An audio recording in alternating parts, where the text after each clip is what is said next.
क्या आपको पता है श्री बांके बिहारी जी के हाथों में बांसुरी क्यों नहीं है और उनकी प्रकटने की कथा क्या है? तो आइए जानते हैं। श्री बांके बिहारी जी का प्राकट्य मार्गशीर्ष मास की शुक्ल पंचमी तिथि को बड़े धूमधाम से मनाया जाता है। वे स्वामी हरिदास जी के माध्यम से प्रकट हुए थे। स्वामी हरिदास जी, जो प्रसिद्ध संगीतज्ञ तानसेन के गुरु थे, अपनी मधुर आवाज से श्री कृष्ण के हृदय को आकर्षित करने में सफल हुए।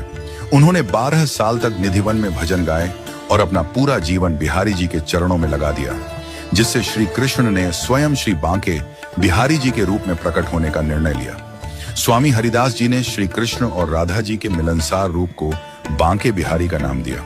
स्वामी हरिदास जी के गुरु स्वामी विशुद्धानंद देव जी ने स्वामी हरिदास को पहचान लिया था और कहा था कि वे राधा जी की प्रिय सखी ललिता का अवतार हैं। जब श्री बांके बिहारी जी प्रकट हुए तो उनके साथ राधा जी भी थीं। राधा जी ने स्वामी हरिदास से कहा कि वह उनकी सेवा करें, लेकिन स्वामी हरिदास जी का शरीर वृद्ध था और वह दोनों की सेवा एक साथ नहीं कर सकते थे। तब राधा और कृष्ण दोनों एक साथ समाहित हो गए। इसके बाद स्वामी हरिदास जी ने एक आकार में सेवा करने की विधि की शुरुआत की। अब बात करते हैं कि श्री बांके बिहारी जी के हाथ में बांसुरी क्यों नहीं है। इसके पीछे कारण यह है कि स्वामी हरिदास जी ने उन्हें एक बालक रूप में देखा और यह सोचा कि अगर श्री कृष्ण दिन भर बांसुरी बजाएंगे तो थक जाएंगे। इसलिए श्री बांके बिहारी जी केवल शरद पूर्णिमा के दिन ही बांसुरी धारण करते हैं। एक और रोचक तथ्य यह है कि बांके बिहारी जी के मंदिर में मंगला आरती नहीं होती। सामान्यतः भगवान के मंदिरों में सुबह सुबह मंगला आरती होती है, लेकिन बांके बिहारी जी के मंदिर में उन्हें जल्दी नहीं उठाया जाता। यह कहा जाता है कि रात को रासलीला करने के बाद भगवान को विश्राम दिया जाता है और इसलिए उन्हें सुबह जल्दी नहीं उठाया जाता। केवल जन्माष्टमी पर उनकी मंगला आरती की जाती है। आपने देखा होगा कि श्री बांके बिहारी जी का रूप त्रिभंग होता है, जिसका अर्थ है कि उनका शरीर कमर से टेढ़ा और चरणों से मुड़ा होता है।